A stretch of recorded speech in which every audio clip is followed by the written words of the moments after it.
What's going on, manga fans? It's Corey from SuperKamiGuru9000, and welcome to my exciting review of Bleach, chapter 484. Our chapter opens up back in Soul Society, where we get to see the mysterious masked guys, the Arggh, are getting ready to escape from the Gote 13 and from the clutches of Yamamoto, and they're still claiming the same thing. They're going to destroy Soul Society in 5 days.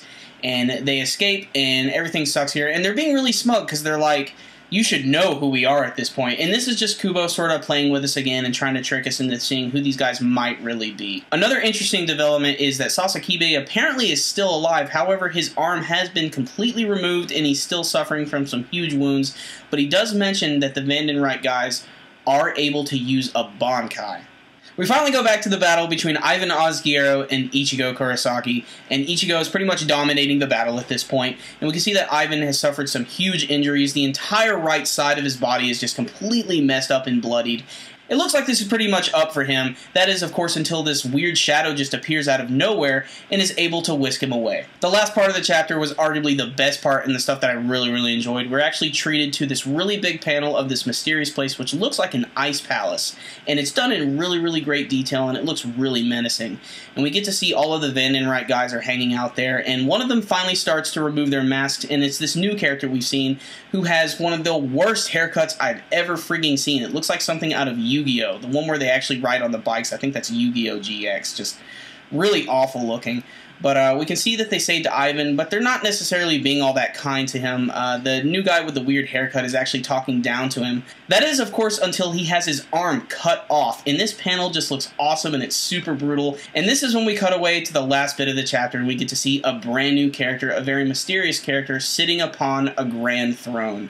And he just looks awesome, and he's covered in shadow. And the end of the chapter actually hints that he is the Empire's king. And what king this is, I have no idea. And so I don't get grilled by the little card game playing fanboys, it was 5Ds, not GX.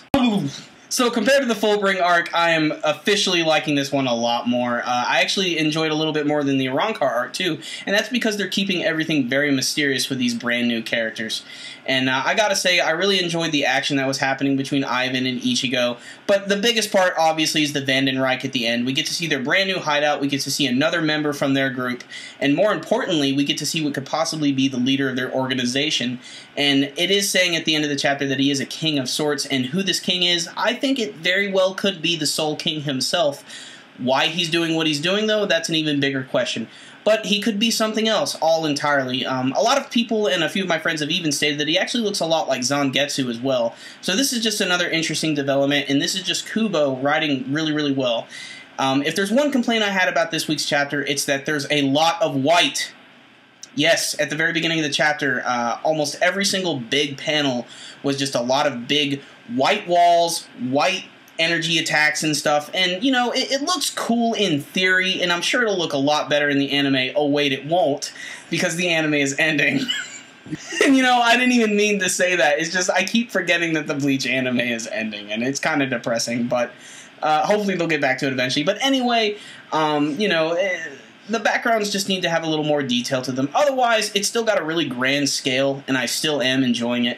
I'm really loving the mystery of this story. That's easily the best part. And Kubo, he keeps getting me to ask questions. I don't know what's going to happen each time, and maybe it's the Quincy's, maybe it's not. I have no idea.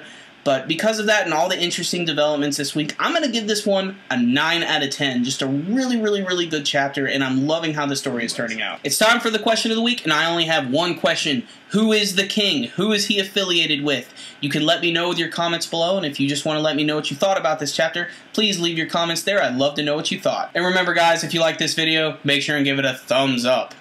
That concludes my review today, guys. SuperKamiGuru9000, out. Bleach is easier to do than Naruto.